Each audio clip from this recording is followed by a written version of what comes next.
Taste crispy French fries 15 మినిట్స్లో ఎలా చేసాడో చూద్దాం.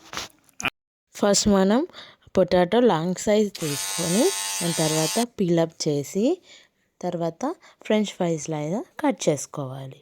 పొటాటోని కరెక్ట్ మనం ఫ్రెంచ్ ఫ్రైస్ షేప్ లాగా కట్ చేసుకోవాలి.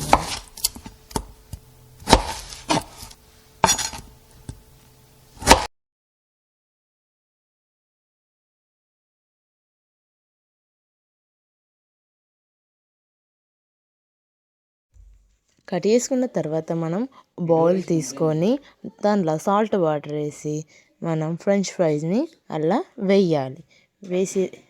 అందులో వేయాలి. వేసినాక సాల్ట్ వాటర్ అనేది ఫ్రెంచ్ ఫ్రైస్లో కొంచెం డస్ట్ అనేది తీసేవరకు మనం ఫ్రెంచ్ ఫ్రైస్ని కొంచెం ఆ సాల్ట్ వాటర్లో కొంచెం కలుపుకుంటూ ఉండాలి. ఫస్ట్ మనం స్టవ్ ఆన్ చేసుకొని బౌల్ పెట్టుకొని కొన్ని వాటర్ యాడ్ చేసిన తర్వాత మనం లేస్ వేయాలి. అవి వేడి అయినాక వాటర్ లేస్ వేసి దాంట్లో సాల్ట్ వేయాలి. అప్పుడైతే మనకు సాల్ట్ అనేది ఆ లేస్లలో మంచిగా కలుస్తుంది, టేస్టీగా వస్తుంది. కొన్ని వేయాలి, కొంచెం ఉడకబెట్టిన తర్వాత అవి కొంచెం ఉడకబెట్టి 2 మినిట్స్ అలా ఉడకబెట్టిన తర్వాత కొంచెం బౌల్ తీసుకొని ఆ బౌల్లో ఈ లేస్ వేయాలి. ఎందుకంటే మనకు వాటర్ అనేది కింద అడిసిపోతాయి. వేసిన తర్వాత కొంచెం మనం దాన్ని షేక్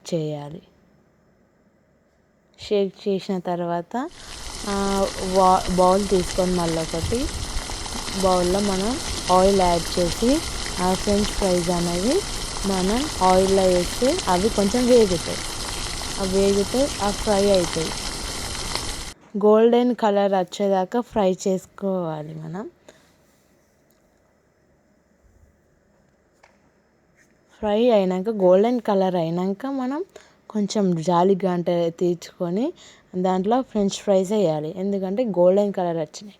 ఆ జాలిగంట ఎందుకంటే ఆయిల్ అనేది అడిసిపోతుంది.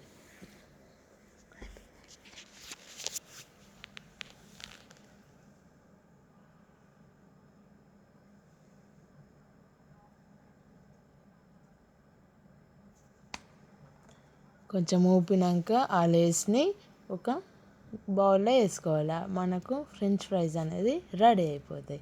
కొంచెం అప్పుడు 1 table spoon chilli powder, salt ఇవి 2 వేసుకొని మిక్స్ చేసుకొని కొంచెం అది ఊపాలి.